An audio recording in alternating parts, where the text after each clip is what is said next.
Hmm, le meilleur moment. Le moment idéal pour débuter un projet, c'était hier, ou il y a 5 ans, ou il y a 10 ans, ou il y a 20 ans. Mais le deuxième meilleur moment, c'est maintenant. Je ne sais combien de fois j'ai déjà entendu cette affirmation, ou en tout cas une allégation allant dans le même sens, et finalement prônant ceci: l'importance de se lancer, d'agir au présent, pas demain, pas quand on sera prêt, pas quand on sera mieux armé, informé ou quoi que ce soit d'autre. Non, car il y a une seule certitude: nous ne serons jamais totalement prêts. Le moment parfait n'existe pas, tout simplement. Il y aura toujours un manque, une contrainte, une appréhension qui le rendra imparfait. Nous avons tous dans nos vies connu ce regret, ce moment où soudain, face à la réussite ou face à une difficulté dans notre vie, nous nous sommes réprimandés. Mais pourquoi? Pourquoi ai-je attendu? Pourquoi ne me suis-je pas lancé? À cela, j'ai trouvé 3 raisons. La première, c'est la procrastination. Cette manie que nous avons de remettre toujours tout au lendemain. Généralement, ça ne draine pas notre élan. Je ne m'attarderai pas sur cette première absence de motivation, car mon excellent collègue sur ce même média en a fait une description et une analyse détaillée. Deuxièmement, l'argument « à quoi bon ?» Cet argument regroupe pêle-mêle toutes nos excuses factices pour ne pas agir, des plus honteuses aux plus nobles. À quoi bon me lancer dans ce projet? Mais il y en a déjà tellement qui ont fait la même chose, et probablement bien mieux que moi. Ah oui, oui, oui, se dévaloriser et se donner est une donnée essentielle pour les adeptes de l'argumentation. À quoi bon? Il y a aussi, mais à quoi bon commencer?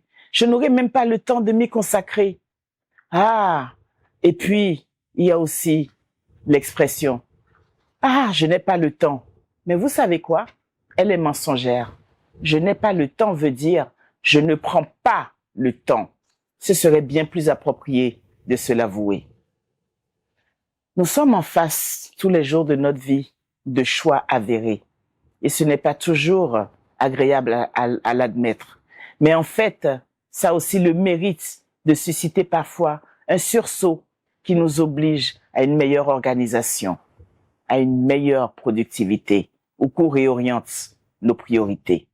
À quoi bon me lancer dans ce projet, cette activité, cette séance? Mais je suis déjà tellement pris. Et puis, il y a des spécialistes de ça. Je n'en suis pas une. Il y a des personnes reconnues pour ça. Ici, il s'agit du syndrome de l'imposteur. Celui-ci a encore frappé, annihilant notre volonté, même celle des plus téméraires. À quoi bon, puisque de toute façon, je n'irai pas au bout? Ah là là, vous connaissez les prophéties autoréalisatrices. Cette manière de dire, mais non, ça ne va pas arriver de toute façon. Et ensuite de dire, ah, je le savais, allons, allons, vous valez mieux que ça. À quoi bon? À quoi bon? À quoi bon? On pourrait empiler ici des milliers d'exemples. Mais vous savez quoi? Il y a encore un argument. Le troisième argument, qui est celui de la peur. On ne se lance pas tout simplement parce qu'on a peur. On a peur de l'échec. On a peur de la nouveauté. On a peur de l'issue incertaine. On a peur des conséquences, etc. Alors on fait quoi? On choisit le confort. Le confort, les habitudes. Mais en réalité, on a peur de quoi exactement?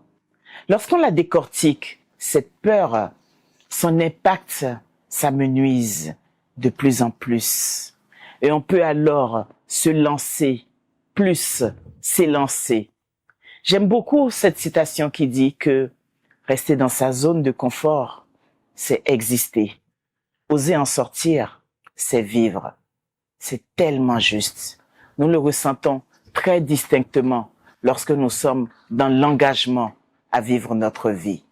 La joie, l'excitation, les frémissements sont autant de sensations qui nous le confirment. Nous sommes des entrepreneurs de nos vies, en réalité. Et l'ennemi de l'entrepreneur, c'est le temps. Alors, à quoi bon attendre le bon moment? C'est l'occasion de ne rien entreprendre. Au pire, de rester dans l'indifférence. Alors oui, le meilleur moment pour agir est aujourd'hui. Forcément, puisque cette pensée, cette idée se présente à vous maintenant et vous invite à la vivre, à la faire passer d'énergie à matière. Alors dites-moi, vous qui m'avez écouté jusque-là, qu'est-ce que vous avez décidé d'entreprendre aujourd'hui? J'aimerais vos réponses dans les commentaires. Corinne Dossa.